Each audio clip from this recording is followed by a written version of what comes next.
اعوذ باللہ من الشیطان الرجیم بسم اللہ الرحمن الرحیم۔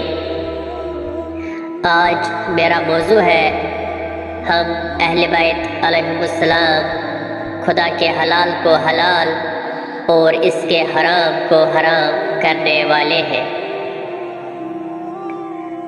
جابر بن عبداللہ انصاری رضی اللہ تعالیٰ عنہ بیان کرتے ہیں کہ رسول اللہ صلی اللہ علیہ وآلہ وسلم نے ارشاد فرمایا،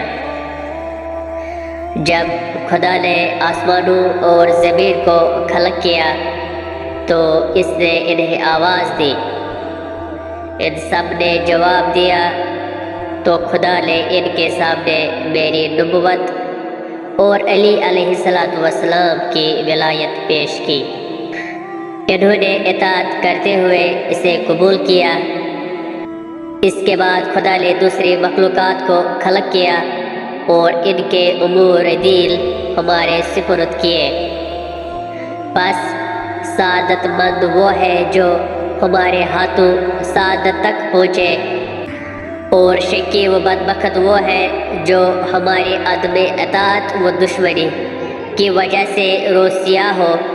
فقط ہم ہی ہیں جو خدا کے حلال کو حلال اور اس کے حرام کو حرام کرنے والے ہیں۔